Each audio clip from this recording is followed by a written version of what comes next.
saya ingin memastikan dulu yang ada di benak saksi yang dimaksud aib itu seperti apa. Karena pengalaman saya, namanya aib itu kan kita punya sesuatu tidak ingin diketahui orang luar kan gitu. Kalau orang luar melakukan sesuatu pada kita namanya itu musibah, keniscayaan. Murka Ferdi Sambo pecah. Tak terima dicecar jaksa, ternyata jaksa ungkap rahasia Brigadir J. Harusnya Yosua yang duduk di sini. Ferdi Sambo ngamuk tak terima dicecar jaksa. Suara.com. Saya hanya ingin menggali apakah yang dimaksud aib ini kan Joshua almarhum itu melakukan itu tapi mengetahui aib sehingga tidak bisa dilaporkan sehingga harus dilakukan skenario ini. Itu yang saya sampaikan bahwa amarah dan emosi melupakan logika saya. Ya harusnya sih dia yang duduk di sini untuk menghadapi proses itu, tapi karena kenapa tidak dilapor polisi waktu? Kenapa harus seperti itu maksudnya? Ya kondisinya kan memang ya saya alami seperti ini.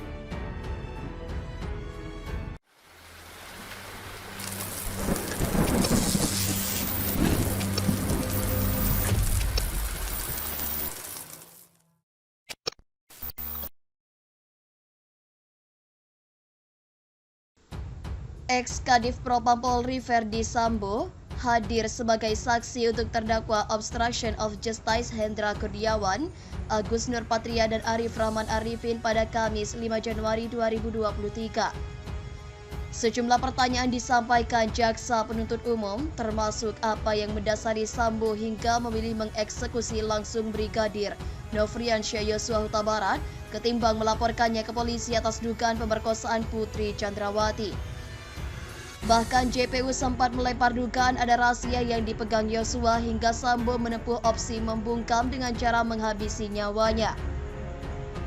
Apakah saudara tidak bisa melakukan proses hukum kepada Yosua sehingga harus diambil langkah seperti ini? Sengkarut seperti ini. Apakah saudara Yosua memiliki aib yang saudara saksi tahu yang takut nanti saudara Yosua membocorkan keluar? Tanya JPU dikutip pada Sabtu 7 Januari 2023. Sambo lantas mengaku dirinya begitu sulit mengendalikan amarahnya sehingga nekat mengeksekusi Yosua alih-alih membawanya ke jalur hukum. Dengan raut yang tampak menahan emosi, Sambo menilai seharusnya Yosua lah yang sekarang duduk di kursi pesakitan dan bukan dirinya maupun para terdakwa lain. Itu yang saya sampaikan, bahwa amarah dan emosi melupakan logika saya, ucap Sambo. Harusnya sih dia yang duduk di sini untuk menghadapi proses. Ya, yang saya alami seperti ini, sambungnya. Sambo kemudian terlihat menundukkan kepala sambil beberapa kali mengedipkan mata sebelum kembali menjawab pertanyaan JPU. Kali ini jaksa menanyakan alasan Sambo sering mengumbar air mata di hadapan para anak buahnya. Jaksa rupanya mencurigai tangisan itu hanya cara untuk memuluskan skenario yang dibuat Sambo. Itu karena selalu saya ingat dengan kejadian yang menimpa istri saya di Magelang, sehingga itu pasti akan kemudian membuat kesedihan saya dan amarah saya terpancing terhadap peristiwa yang terjadi di Magelang, jelas Sambo. Berarti bukan secara psikis untuk mempengaruhi, cecar JPU. Bukan, itu natural karena saya harus merasakan itu yang terjadi, pungkas Sambo. Baradae ungkap Ferdi Sambo pinjam tangan kiri Yosua tembak dinding rumah Duren 3. Barada Richard Eliezer alias Baradae mengungkap Ferdi Sambo sempat meminjam tangan kiri Brigadir Yosua Huta Barat yang sudah tewas tergeletak untuk menembak bagian dinding rumah di Duren 3.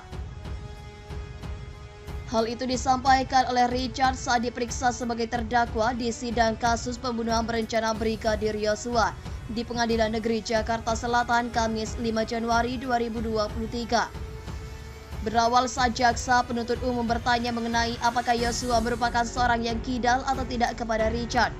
Saudara kan akrab dengan Yosua, saudara tahu kebiasaan dia. Apakah Yosua kidal? Tanya Yosua. Tidak, kanan, jawab Richard. Setelahnya jaksa mempertegas mengenai apakah Sambo sempat meminjam tangan kiri Yosua untuk menembak bagian dinding rumah Duren 3 dengan senjata api jenis HS-9 milik Yosua. Hal tersebut bertujuan agar seolah-olah terlihat telah terjadi baku tembak. Pada waktu saudara melihat posisi Pak Ferdi Sambo yang menembakkan ke arah TV itu di sebelah mananya korban? Tanya jaksa lagi. Maksudnya bagaimana Bapak? Tanya Richard menegaskan. Ini kan korban tertelungkup pada waktu dipegangkan senjata api, ujar jaksa. Tangan kiri Bapak, kata dia. Dan diletakkan di mana? Tanya jaksa lagi. Sambo kemudian meletakkan senjata HS9 itu di sebelah tangan kiri Yosua yang sudah tewas. Di samping kiri, jawab Richard. Di dekat tangga, tanya jaksa. Di dekat tangan, jawab Richard. Makanya tadi saya tanyakan apakah korban kidal, ujar jaksa. Tidak, jawab Richard. Mohon pada pihak terkait, pihak yang berwajib dan pihak yang bersangkutan untuk mengklarifikasi kebenaran berita ini. Kami hanya melansir dan memberitakan, Andalah yang memutuskan.